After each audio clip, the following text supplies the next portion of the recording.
The wizard studies में आप सभी लोगों का एक बार फिर से स्वागत है। आज 30 सितंबर है और 30 सितंबर के one liner current affair series में देखते हैं कि क्या है आज। पहला पॉइंट है कि भारत विश्व दूरसंचार मानकीकरण सभा WTSA 2024 की मेजबानी करेगा। इसके बाद DRDO और IIT दिल्ली ने संयुक्त रूप से हल्के वजन वाले बुलेट प्रूफ जैकेट विकसित की है। ABHED यानी अभेद शॉर्ट में कहते हैं, तो ABHED अभेद विकसित की है जो सशस्त्र बलों और सुरक्षाकर्मियों की व्यक्तिगत सुरक्षा को बढ़ाएगी। भारतीय सेना ने उच्च ऊंचाई वाले सैन्य अभियानों के लिए ड्रोन प्रौद्योगिकी और स्वदेशी रक्षा प्रगति को बढ़ाने के लिए फिक्की के सहयोग से लद्दाख में हिम ड्रोन एथॉन 2024 और हिमटेक 2024 का शुभारंभ किया है। रूस और चीन ने जापान सागर में ओशन 24 नामक संयुक्त नौसैनिक अभ्यास शुरू किया है जो उनके बढ़ते सैन्य सहयोग पर जोर देता है। भारत के कैग गिरीश चंद्र मुर्मू ने 2024 से 27 की अवधि के लिए ASAI के अध्यक्ष का कार्यभार संभाला। चीन ने अपने चौथे अपतटीय मिशन में 8 उपग्रहों को तैनात करते हुए स्मार्ट ड्रैगन 3 रॉकेट का सफलतापूर्वक प्रक्षेपण किया। विश्व रेबीज दिवस 28 सितंबर को रेबीज सीमाओं को तोड़ना थीम के साथ मनाया जाता है, जिसका उद्देश्य रेबीज के बारे में जागरूकता बढ़ाना है। केंद्र ने सतत विकास को समर्थन देते हुए एशियाई शेरों के संरक्षण को बढ़ावा देने के लिए गिर संरक्षित क्षेत्र के आसपास 1.84 लाख हेक्टेयर क्षेत्र को पारिस्थितिकी संवेदनशील क्षेत्र यानी ESZ के रूप में नामित किया है। मनकीरिया समुदाय को स्थानीय वनों पर आवास अधिकार प्राप्त करने वाले ओडिशा के छठे PVTG के रूप में मान्यता दी गई। दिल्ली हवाई अड्डा मेगा हब रैंकिंग में 24वें स्थान पर पहुंच गया है, जबकि मुंबई हवाई अड्डा 44वें स्थान पर। सूचना तक सार्वभौमिक पहुंच के लिए अंतर्राष्ट्रीय दिवस 28 सितंबर को मनाया जाता है, जिसमें सभी के लिए सूचना तक पहुंच के महत्व पर बल दिया जाता है और पारदर्शिता और जवाबदेही को बढ़ावा दिया जाता है। अरुंधति राय द्वारा लिखित mother Mary comes to me इस बहुप्रतीक्षित पुस्तक का पहला संस्करण जल्द ही लॉन्च किया जाएगा, जो कि प्रसिद्ध लेखिका के प्रभावशाली कार्यों में एक और इजाफा करेगा। अरुणाचल प्रदेश में दलाई लामा पीक 20,942 फुट ऊंची चोटी का नाम दलाई लामा के सम्मान में रखा गया। दलाई लामा पीक ये 20,942 फीट ऊंची चोटी है, जिसके अभी खोज किए हैं जो पहाड़ी पे चढ़ाई करते हैं वो अरुणाचल प्रदेश में। पुणे में 20वां दिव्य कला मेला का उद्घाटन किया गया है, जिसमें देश भर में दिव्यांग कलाकारों की प्रतिभा और शिल्प का प्रदर्शन किया गया। ब्रह्मोस ने अग्निवीरों को आरक्षण प्रदान किया। ब्रह्मोस अग्निवीरों का आरक्षण प्रदान करने वाली पहली निजी कंपनी बन गई, जो कार्यबल में दिग्गजों के एकीकरण का समर्थन करती है। मणिपुर में एंड्रो गांव 2024 के सर्वश्रेष्ठ पर्यटक गांव का नाम एंड्रो गांव दिया गया है, जो सांस्कृतिक विरासत और पर्यटन क्षमता के लिए जाना जाता है। भारत जल का तीसरा बड़ा उत्पादक और उपभोक्ता है। भारत ने यह दर्जा हासिल किया जो वैश्विक जल संसाधन प्रबंधन में इसकी महत्वपूर्ण भूमिका को दर्शाता है। तो भारत जल का तीसरा सबसे बड़ा उत्पादक और उपभोक्ता दोनों बन गया। ADB ने वित्तीय वर्ष 2024 के लिए भारत की विकास दर 7% रहने का अनुमान लगाया है। ADB ने भारत के लिए अनुमान लगाया 7% विकास दर। भारत उज्बेकिस्तान द्विपक्षीय संधि, ये एक निवेश संधि हुए हैं जो जिस पे हस्ताक्षर किया गया है दोनों देशों के बीच आर्थिक संबंध को मजबूत करने के लिए। दूसरा भारत चीन एवं जैव ऊर्जा सम्मेलन नई दिल्ली में आयोजित हुआ। इस सम्मेलन का हाल ही में उद्घाटन किया गया है, जिसमें जैव ऊर्जा और सतत विकास में सहयोग पर ध्यान केंद्रित किया गया। विश्व प्रतिभा रैंकिंग में स्विट्जरलैंड शीर्ष स्थान पर है। नवीनतम रिपोर्ट के अनुसार स्विट्जरलैंड को प्रतिभा के लिए शीर्ष देश के रूप में स्थान दिया गया। अलीम डार ने अंतर्राष्ट्रीय अंपायरिंग से संन्यास लिया। पाकिस्तान के अनुभवी अंपायर ने संन्यास की घोषणा की है, जिससे अंतर्राष्ट्रीय क्रिकेट में उनका प्रतिष्ठित कैरियर समाप्त हो गया। अलीम डार पाकिस्तानी है और अंपायर है। बेंगलुरु में लघु वित्त बैंकों के निदेशकों के लिए आरबीआई सम्मेलन हुआ। आरबीआई ने लघु वित्त बैंकों के निदेशकों के लिए जो आयोजन किया, इसमें नियामक मुद्दों पर ध्यान केंद्रित किया गया।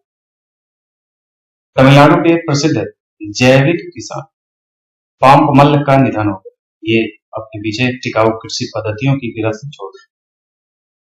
भारत भ्रष्टाचार विरोधी गठबंधन के नेतृत्व में शामिल हुआ, इसमें लड़ने के लिए प्रतिबद्धता को मजबूत करते हुए वैश्विक भ्रष्टाचार विरोधी गठबंधन का नेतृत्व करेगा भारत में अंतर्राष्ट्रीय भ्रष्टाचार निरोधक निकाय ग्लोबल ई नेटवर्क की 15 सदस्यीय संचालन समिति में स्थान प्राप्त कर लिया है। यह स्थान संयुक्त राष्ट्र महासभा में आयोजित पूर्ण अधिवेशन के दौरान बहुस्तरीय मतदान प्रक्रिया के बाद प्राप्त हुआ है। इस निकाय का नाम है ग्लोब ई नेटवर्क में भारत को स्थान मिल गया है। ये 15 सदस्यीय संचालन समिति है जो भ्रष्टाचार निरोधक निकाय को चलाते हैं। भारत की नवीनतम एयरलाइन शंख एयर को देश में परिचालन के लिए नागरिक उड्डयन मंत्रालय की मंजूरी मिल गई है। उत्तर प्रदेश से पहली अनुसूचित एयरलाइन होगी जो लखनऊ और नोएडा इसके प्राथमिक केंद्र होंगे। श्री बी वनलाल बन्ना, जो वर्तमान में मंत्रालय में संयुक्त सचिव हैं, इनको कंबोडिया साम्राज्य में भारत का अगला राजदूत नियुक्त किया गया है।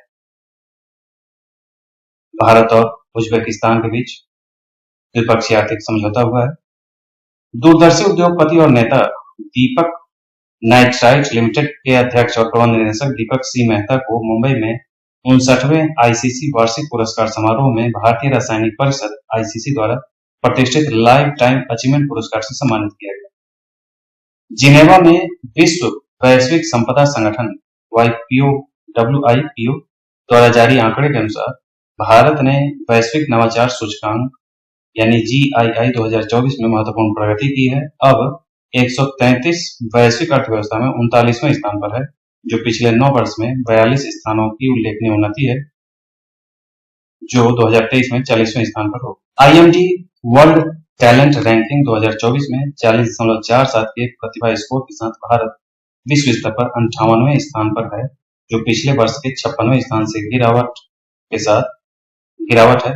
2022 में 52वें स्थान पर था और इस बार 58वें पे पहुंच गया। 23 में 56वें पर था, 22 में 52वें पे था और 24 में 58वें पे, यानी कि हर दिन नीचे की ओर बढ़ता जा रहा है, विकास कर रहा है।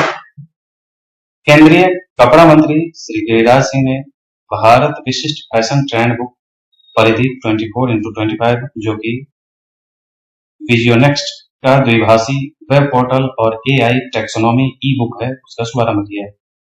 मिजोरम के मुख्यमंत्री की लालदुहोमा ने वनपा हॉल में एक आधिकारिक समारोह के दौरान राज्य की नई प्रमुख पहल हैंड होल्डिंग स्कीम बाना कै का शुभारंभ किया। बाना कै। लोकसभा अध्यक्ष ओम बिरला ने मिजोरम के आइजोल में 21वें राष्ट्रमंडल संसदीय संघ जोन 3 सम्मेलन का उद्घाटन किया। CPA जोन 3 सम्मेलन का विषय था लोकतांत्रिक पवित्रता, पारदर्शिता, जवाबदेही और लोकतंत्र से परिणाम। केंद्रीय संचार मंत्री ज्योतिरादित्य सिंधिया ने centre for development of telematics यानी C.DOT बंगलुरु परिसर का दौरा किया और 5G ORN परीक्षण प्रयोगशाला का उद्घाटन किया। बाद में उन्होंने बंगलुरु मुख्यालय में वायरलेस संचार के लिए तेजस उत्कृष्टता केंद्र का उद्घाटन। केंद्रीय उपभोक्ता मामले, खाद्य एवं सार्वजनिक वितरण और नवीन एवं नवीकरणीय ऊर्जा मंत्री प्रहलाद जोशी ने नई दिल्ली में द्वितीय भारत शर्करा एवं जैव ऊर्जा सम्मेलन का उद्घाटन किया। त्रिपुरा के मुख्यमंत्री डॉक्टर मणिक साहा ने CMHATH नामक एक नई योजना शुरू की है, जिसके तहत माध्यमिक और HS परीक्षाओं में हायर सेकेंडरी में 100 टॉपरों को 5,000 रुपया मासिक वजीफा देने की गारंटी दी जाएगी। 100 टॉपरों को।